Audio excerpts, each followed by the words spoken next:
Lembaga Perlindungan Saksi dan Korban itu pemberian perlindungannya pada saksi dan korban itu lebih sifatnya pada fisik ya, gitu. Belum ke alat-alat kerja. Nah, padahal alat-alat kerja kawan-kawan media itu kan luar biasa ya. Lalu prosesnya harus lapor polisi dulu baru dilindungi. Betul. Itu yang saya juga kemarin meminta supaya ada prosedur khusus nih, sebab kadang-kadang sebelum lapor polisi saja sebetulnya teman-teman itu sudah memerlukan perlindungan gitu loh kan.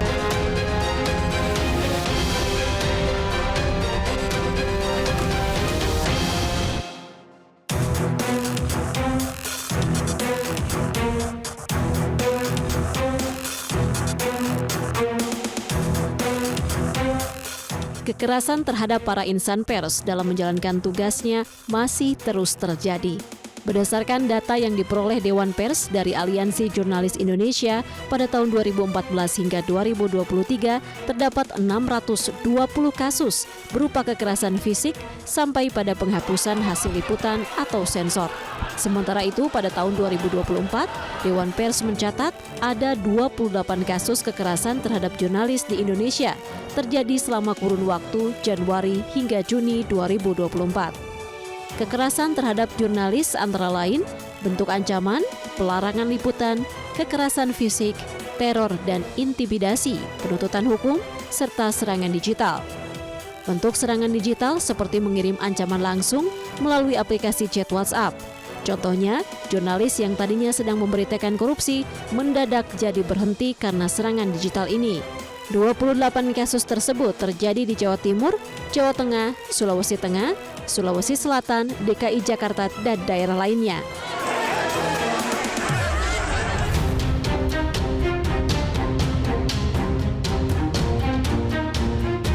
Terima kasih Anda masih bersama kami di One on One dan masih bersama Ibu Ninik. Bu Ninik, Undang-Undang Nomor 40 Tahun 1999 itu menjamin kemerdekaan pers sebenarnya. Apakah perlu dirubah? Apakah perlu dikuatkan atau seperti apa Ibu Ninik melihatnya?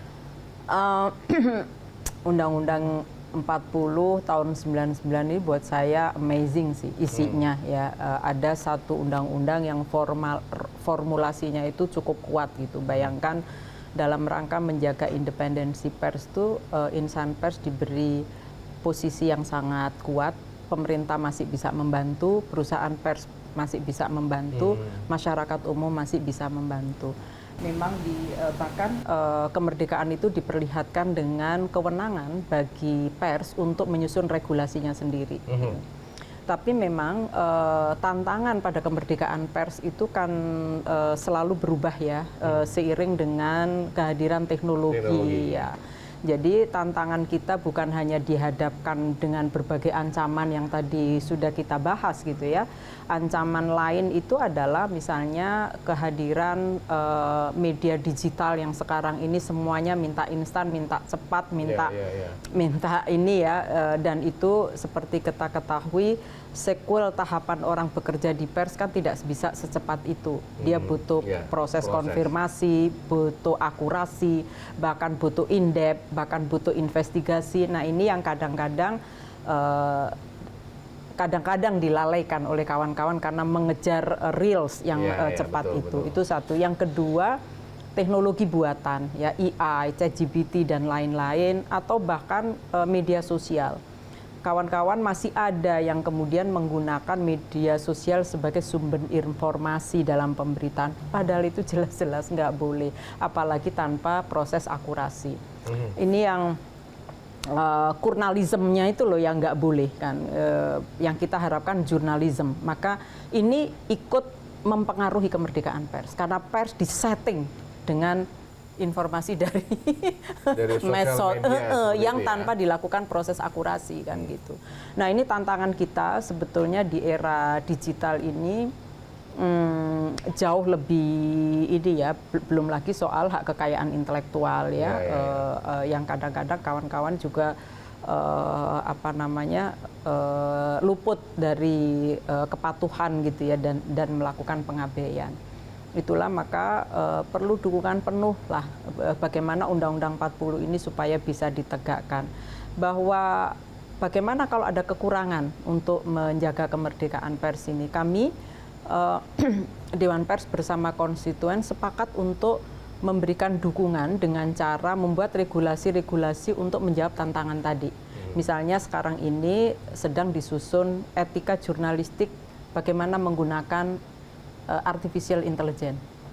Jangan sampai nih nanti semua diganti. Padahal kan kita tahu semua ya ada proses-proses investigatif, indip dan lain-lain. Nah itu kami tidak ingin kehadiran teknologi itu akan mempengaruhi kemandirian, kemerdekaan pers kita. Oke, terkait dengan kekerasan yang memang masih dialami oleh wartawan, kira-kira apa yang memang Ibu inginkan terkait dengan hal tersebut? Banyak sih Mas, harus diakui. Jadi saya selaku Ketua Dewan Pers mengakui betul bahwa belum ada satu mekanisme utuh ya yang bisa menjamin perlindungan pada jurnalis dalam bekerja. Misalnya dalam waktu dekat memang kami berkeinginan untuk menciptakan satu sistem pengaduan yang lebih cepat, bisa memberikan respon yang lebih cepat. Itu satu, ya termasuk bagaimana menghubungkan kawan-kawan di daerah seperti yang tadi situasinya supaya lebih terbuka dan mendata dan mempublikasikan kasus-kasus kekerasan ini supaya karena kalau nggak dibuka akan berulang. Potensi berulang. Nah, yang kedua adalah sistem perlindungan yang dijamin oleh negara melalui LPSK. Lembaga Perlindungan Saksi dan Korban itu pemberian perlindungannya pada saksi dan korban itu lebih sifatnya pada fisik ya, gitu. Belum ke alat-alat kerja. Nah, padahal alat-alat kerja kawan-kawan media itu kan luar biasa ya. Itu lalu prosesnya harus lapor polisi dulu baru dilindungi. Itu yang saya juga kemarin meminta supaya ada prosedur khusus nih, sebab kadang-kadang sebelum lapor polisi saja sebetulnya teman-teman itu sudah memerlukan perlindungan gitu loh. Karena itu kan satu butuh waktu untuk lapor tuh. Rangkaian proses lah seperti itu. Kadang-kadang yang diperlukan terlebih dahulu soal keamanan ya dari intimidasi misalnya atau butuh layanan kesehatan dulu dan lain-lain sebelum lapor polisi. Kesiapan psikologis kan juga penting sebelum lapor polisi dan itu yang sedang kami buatkan MOU-nya supaya ini. Nah, yang lainnya adalah tentu bentuk intimidasi yang tidak menghargai kerja pers.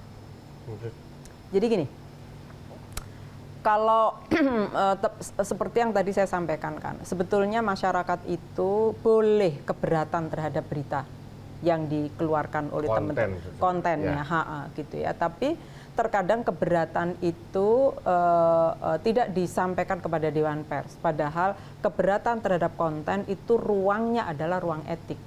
Tapi tiba-tiba ada yang lapor polisi. Kita beruntung loh, polisi itu sudah bikin MOU dan perjanjian kerjasama dan teman-teman kepolisian bukan hanya di pusat dan daerah, mereka itu kemudian akan mengirimkan kepada kita untuk sama-sama kita pelajari. Kalau ini memang soal karya jurnalistik, kepolisian akan mendorong penyelesaiannya ke kami. Tapi kalau ini bukan karya jurnalistik, kami juga menyerahkan agar ditindaklanjuti oleh kepolisian. Tapi masih ada, udah jelas-jelas ditangani oleh Dewan Pers, lapor ke pengadilan. Jadi mulai jalur perdata. Nah itu yang saya sampaikan, itu bentuk intimidasi dan kekerasan lagi tuh karena berpengaruh kan, ya kan, berpengaruh bentuknya memang beda ya, bukan fisik ya, tapi berpengaruh pada cara kawan-kawan bekerja, digugat dan gugatannya nggak sedikit, ini kasus di Makassar. Di daerah mungkin lebih banyak kali ya Bu sebenarnya. Itulah, itu berapa gugatannya kemarin? 300 miliar apa begitu. Gitu. Jadi maksud saya ini memang masih perlu kami membuat satu mekanisme terutama dengan peradilan umum ya, agar kita memiliki kesamaan pandang seperti dengan kepolisian. Kalau memang ini masalahnya adalah etik, ya nggak usah diproses gitu loh, diserahkan aja ke kami gitu, diregistrasi aja itu supaya hal-hal yang begini tidak membuat kawan-kawan kayak jadi mau Dan mungkin ini kali Bu, sistem yang mungkin bisa mengetahui bahwa ini perusahaan media yang legit atau enggak, ini yang ya seperti itu ya, ini memang sah sebagai sebuah perusahaan media, apalagi kan banyak di daerah terjadi seperti Ibu bilang, berarti mungkin banyak sekali perusahaan media yang tidak kompeten lah seperti itu ya, begitu ya mungkin asumsinya Bu? Iya, misalnya ini contoh saya baru pulang dari Nusa Tenggara Timur. Kalau dilihat yang terdaftar di Dewan Pers itu baru 3. Ya? 3 media? 13 media. Tapi kalau saya tanya di sana sebulan itu bisa tumbuh sampai 10. Gitu. Dan jumlahnya 13, bisa 200, bisa 400. Gitu. Sama juga saya pulang dari Aceh, itu juga demikian. Yang tertulis, yang terdata di kita hanya berapa? 23 kalau nggak salah. Tapi di sana di kabupaten itu setiap bulan diindikasikan tumbuh 15 perusahaan pers.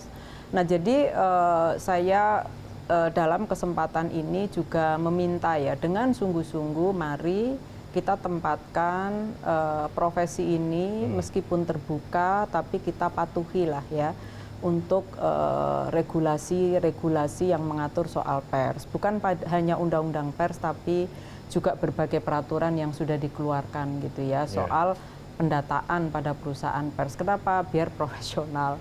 Nah kalau profesional, wartawannya juga punya kompetensi, kepercayaan pada pers itu kan juga ini ya akan menjadi baik gitu. Meskipun gini Mas, saya harus juga mengakui ada juga sih perusahaan pers yang belum terverifikasi, tapi dia tulisan-tulisannya bagus, ada juga yang bagus begitu ya, tapi lebih banyak yang tidak bagus. Dan langkah baiknya kalau memang yang sudah bagus itu dia juga ikut mendaftarkan seperti itu ya, biar kalau memang ada kasus kekerasan mungkin terhadap jurnalisnya bisa langsung mendapatkan perlindungan dan komunikasi yang baik dengan Dewan Pers seperti itu ya, begitu. Ya. Baik, terima kasih Ibu Ninik atas waktunya. Kita tunggu memang perkembangan dari kasus kekerasan yang menimpa kepada kawan-kawan jurnalis, tapi lebih baik kita berdoa dan berharap supaya kekerasan kepada jurnalis tidak terjadi lagi ke depannya. Terima kasih. Amin. Sama-sama. Saya juga makasih dikasih kesempatan bisa bicara ngobrol di sini. Yes. Sama-sama Ibu Ninik. Ya. Baik, usai sudah perjumpaan kita pada One on One kali ini. Saya Samuel Purba pamit undur diri, sampai ketemu di One on One.